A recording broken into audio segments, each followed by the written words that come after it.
ছাত্ৰ ছাত্ৰীসকল মই আজি তোমালোকক দশমমান শ্ৰেণীৰ বিজ্ঞানৰ যি ৰাসায়নিক বিক্ৰিয়া আৰু সমীকৰণৰ দ্বিতীয় অংশটো আলোচনা কৰিম। প্ৰথম অংশটোত মই তোমালোকক যিবোৰ ৰাসায়নিক সমীকৰণৰ সমতল কৰি দেখুৱাইছিলোঁ, আজি মই তোমালোকক ইয়াৰ পাঠটোৰ যিবোৰ প্ৰশ্ন আছে প্ৰশ্নসমূহৰ কিছু মই তাৰ উত্তৰৰ আভাস দিবলৈ চেষ্টা কৰিম। ইয়াত তোমালোকে পৃষ্ঠা নম্বৰ 6ত দেখিছা যে কি কৈছে যে বায়ুত দহনৰ আগত মেগনেছিয়ামৰ ফিটাডাল পৰিষ্কাৰ কৰি ল'ব লাগে কিয়। তো মেগনেছিয়াম যিটো ধাতু আছে, মেগনেছিয়াম ধাতুটোৱে কি কৰে, বায়ুত থকা যি কাৰ্বন ডাই অক্সাইড, বায়ুত থকা কাৰ্বন ডাই অক্সাইডৰ লগত বিক্ৰিয়া কৰে। বিক্ৰিয়া কৰি পেলাই কি সৃষ্টি কৰে গম পাইছেনে? Magnesium carbonate, MgCO3 magnesium carbonate সৃষ্টি কৰে। আৰু এই যি মেগনেছিয়াম কাৰ্বনেট, এই মেগনেছিয়াম কাৰ্বনেটটো এটা আৱৰণ সৃষ্টি কৰে। এই আৱৰণটো মেগনেছিয়াম ধাতুটোৰ ওপৰত থাকে আৰু এই আৱৰণটো হৈছে অত্যন্ত নিষ্ক্ৰিয় আৰু কি কৰে, সেইকাৰণে কি হয়, দহনত বাধা প্ৰদান কৰে।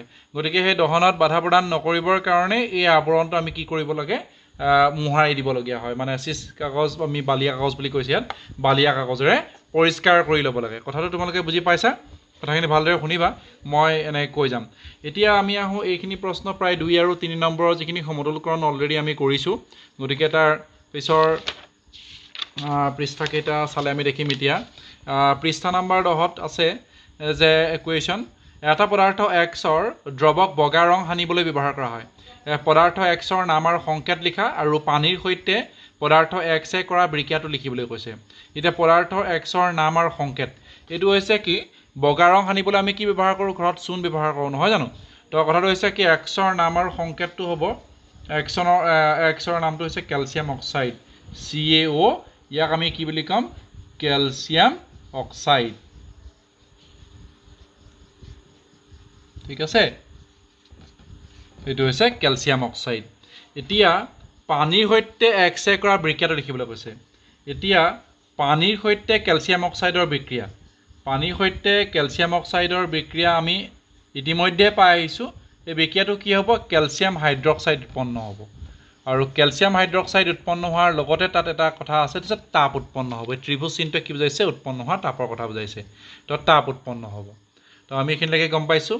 এতিয়া 2 নম্বৰ প্ৰশ্নটো দিছে, কাৰ্যকলাপ 1.1.7ত এটা পৰীক্ষা নলত সংগ্ৰহ কৰা গেছৰ পৰিমাণ আনটো পৰীক্ষা নলত সংগ্ৰহ কৰা গেছৰ পৰিমাণৰ দুগুণ কিয় হৈছে, আৰু এই গেছটোৰ নাম লিখিবলৈ কৈছে। এতিয়া চোৱা, আমি কি কৈছে, 1.7 নম্বৰ কাৰ্যকলাপ, 1.7 নম্বৰ কাৰ্যকলাপটো এইটো কি হৈছে, আমি ইয়াত পানীৰ বিদ্যুৎ বিশ্লেষণ কৰিছোঁ। পানীৰ মাজেৰে আমি বিদ্যুৎ প্ৰবাহ চালিত কৰি পেলাই পানীৰ যি H2Oক আমি অক্সিজেন আৰু হাইড্ৰজেনলৈ পৰিণত কৰিছোঁ। এতিয়া পানীৰ বিদ্যুৎ বিশ্লেষণ কৰিলে মানে তাৰ কি বিক্ৰিয়া হয় মই তোমালোকক দেখুৱাইছোঁ।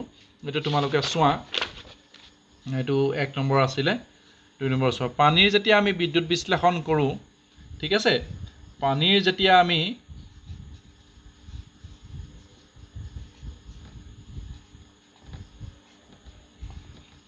বিদ্যুৎ বিশ্লেষণ কৰিম, তেতিয়া কি উৎপন্ন হ'ব, হাইড্ৰজেন গেছ উৎপন্ন হ'ব আৰু লগতে অক্সিজেন গেছ উৎপন্ন হ'ব। ঠিক আছে, এতিয়া যদি আমি সমতুল কৰিবলৈ যাওঁ, ইয়াত হাইড্ৰজেন 2টা আছে, ঠিক আছে, কিন্তু অক্সিজেন ইয়াত 2টা, এইফালে 1টা আছে। গতিকে আমি ইয়াকফালে 2 এটা বহাই দিয়াৰ লগে লগে অক্সিজেন সমতুল হৈ গ'ল।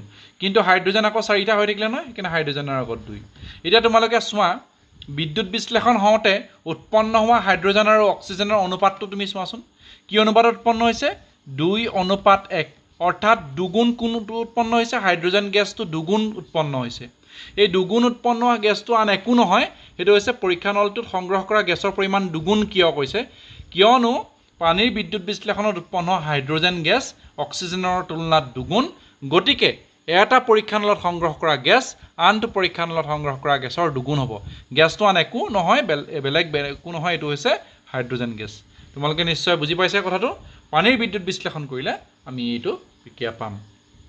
এতিয়া আমি তাৰ পাছৰ পৰ্যায়ৰ প্ৰশ্নকেইটা চাওঁচোন। তাৰ পৰ্যায়ৰ প্ৰশ্নকেইটা দিছে,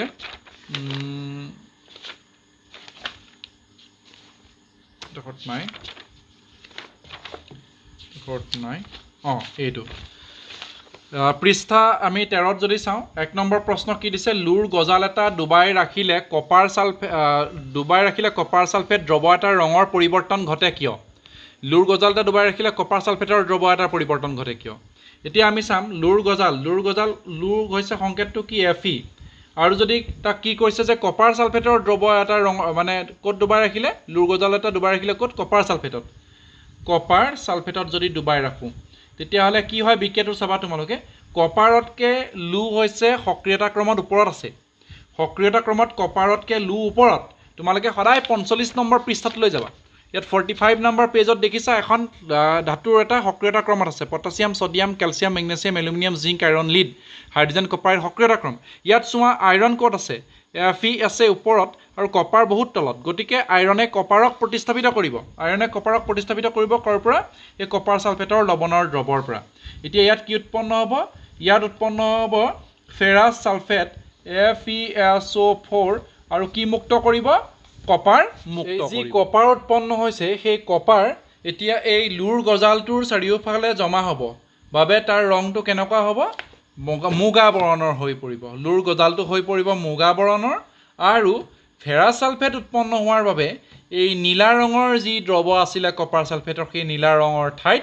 সেউজীয়া ঈৰ্ষত সেউজীয়া ৰঙৰ হৈ পৰিব তো ইয়াত প্ৰশ্নটো যেটো সুধিছে যে কপাৰ সালফেটৰ দ্ৰৱৰ ৰঙৰ পৰিৱৰ্তন কিয় ঘটে ফেৰাছ সালফেট উৎপন্ন হোৱাৰ বাবে ঘটে তলৰ দিয়া বিক্ৰিয়াকেইটা জাৰিত বিজাৰিত হোৱা পদাৰ্থসমূহ আছিল এইটো এটা খুব ইম্পৰ্টেণ্ট প্ৰশ্ন তোমালোকক প্ৰায় পৰীক্ষাত সুধি থাকে মেট্ৰিকত অহা এটা কমন প্ৰশ্নৰ ভিতৰত এইবোৰেই এতিয়া দিছে 4Na প্লাছ অক্সিজেন 2Na2O আৰু ইটো দিছে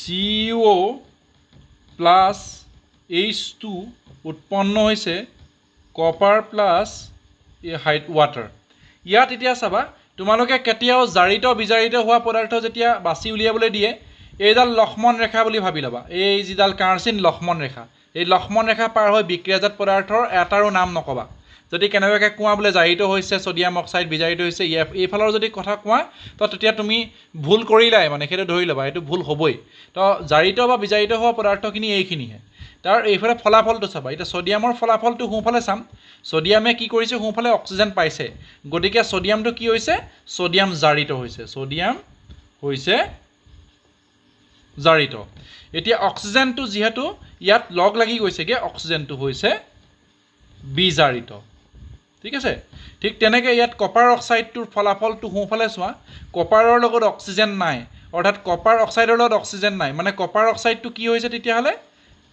বিজাৰিত হৈছে কপাৰ অক্সাইডটো বিজাৰিত এতিয়া হাইড্ৰোজেনটো সোঁফালে চোৱা ফলাফলটো ই অক্সিজেনটা লাভ কৰিছে গতিকে হাইড্ৰোজেনটো কি হৈছে জাৰিত এইকেইটা কথা খুব ভালকৈ মনত ৰাখিবা কাৰণ এইটো প্ৰশ্ন সুধিয়ে থকা হয় পৰীক্ষাত